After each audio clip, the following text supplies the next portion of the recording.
Pewarna pasti mewarnai di mana dia ada. Juga rasa asin, manis, pedas, pasti juga akan mempengaruhi sebagaimana namanya. Murid Tuhan Yesus dalam keberimanan tentu akan membawa pengaruh di mana dia berinteraksi. Pengaruhnya adalah secara positif, yang akibatnya akan membawa polemik, pertentangan, terutama dari dia yang terganggu dengan sikap hidup yang bercahaya, yang selalu menerangi hal yang gelap. Di dalam memahami kata pertentangan, jangan lupa melihat kehidupan Tuhan Yesus. Shalom yang dibawanya dalam arus yang tidak sedang menghidupi damai, pasti menjadi pertentangan.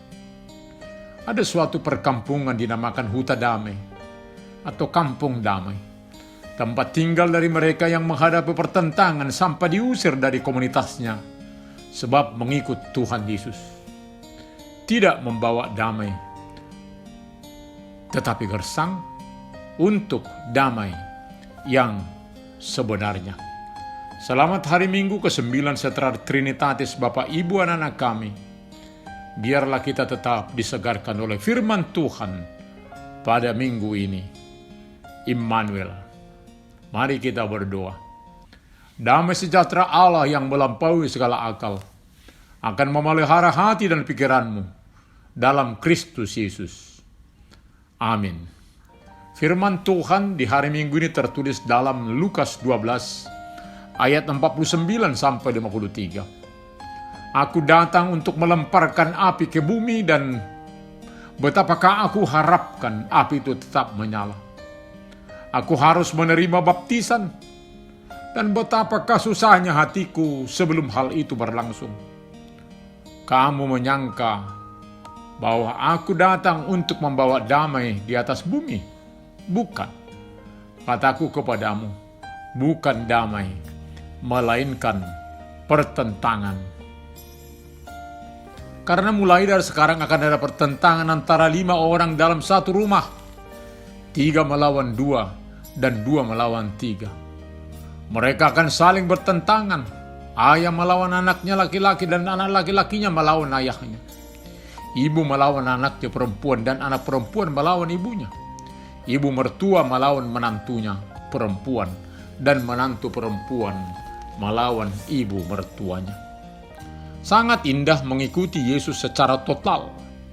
Maka semua gerak hidup kita berangkat dari kepengikutan tersebut. Namun di dalam kepengikutan Yesus bukan berarti akan langsung terjadi damai sejahtera. Kehadiran Tuhan Yesus akan membawa pertentangan.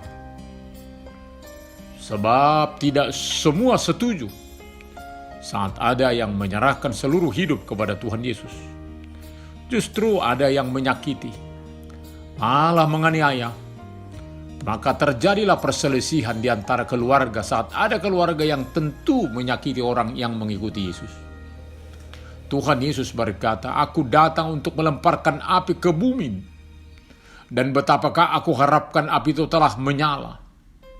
Para pengikutnya akan tetap bersemangat walau dalam proses pemurnian seperti emas yang dibakar dalam dapur api. Pengikut Yesus pasti menyatakan dirinya tidak berkompromi dengan kejahatan di bumi sebagai api yang menyala. Kebenaran dan kebaikan yang dibawa murid Yesus akan membawa pertentangan dari mereka yang tidak setuju dengan kebenaran itu. Bukan hanya dari luar keluarga, namun di dalam keluarga sendiri boleh saja terjadi hal demikian. Maka menjadi pengikut Kristus membawa persoalan pelik.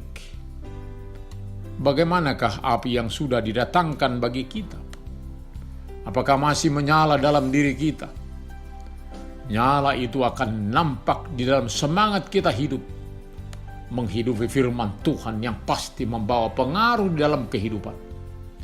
Dia sebagai hakim, sebagai penampi, akan kita lihat sehingga kita selalu hidup di dalam hal yang tepat dan benar. Tuhan Yesus harus menerima baptisan kematian. Itulah kenyataannya, betapa berat dan mahal penebusan untuk ciptaannya. Jadi dalam kepengikutan kepada Tuhan Yesus jangan salah sangka, sebab bukan membawa damai, tetapi membawa pertentangan. Hal ini sudah dinyatakan Simeon ketika dia yang sudah tua berjumpa dengan bayi Yesus.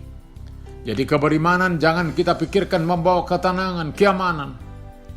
Justru kita akan mempertanyakan kekristenan kita saat kejahatan boleh merajalela, melenggang hidup di dalam komunitas Kristen.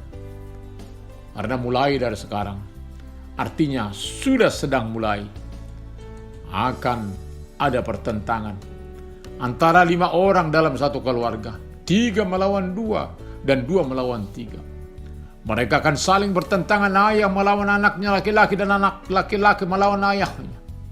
Ibu melawan anaknya perempuan dan anak perempuan melawan ibunya. Ibu mertua melawan menantunya perempuan dan menantu perempuan melawan ibunya. Ketika seseorang di dalam keluarga mengikut Kristus, pasti dia akan memberitakan berita sukacita itu. Seperti api yang membara di dalam hatinya. Pasti oleh pemberitaan ini akan terjadi perpecahan.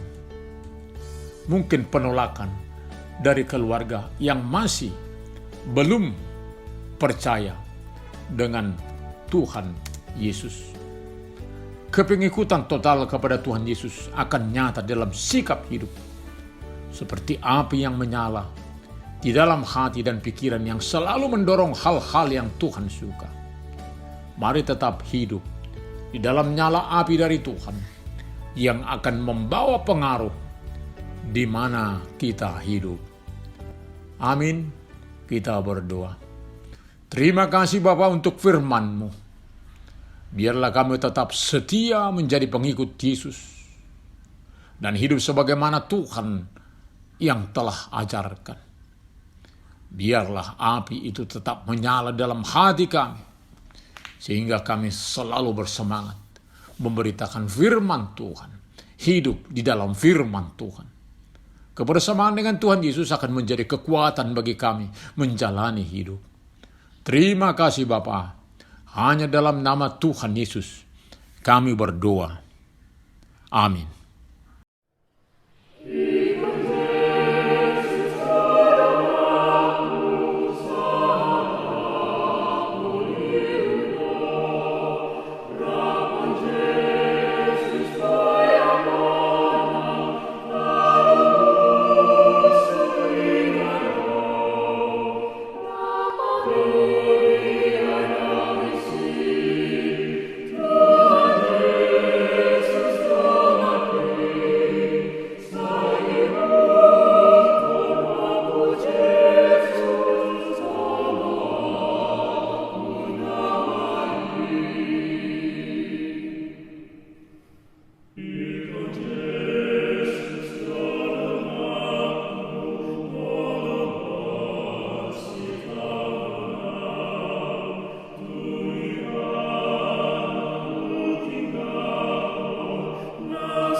Terimalah berkat Tuhan.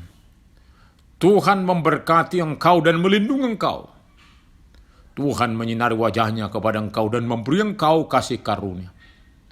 Tuhan menghadapkan wajahnya kepadamu dan memberi engkau damai sejahtera. Amin.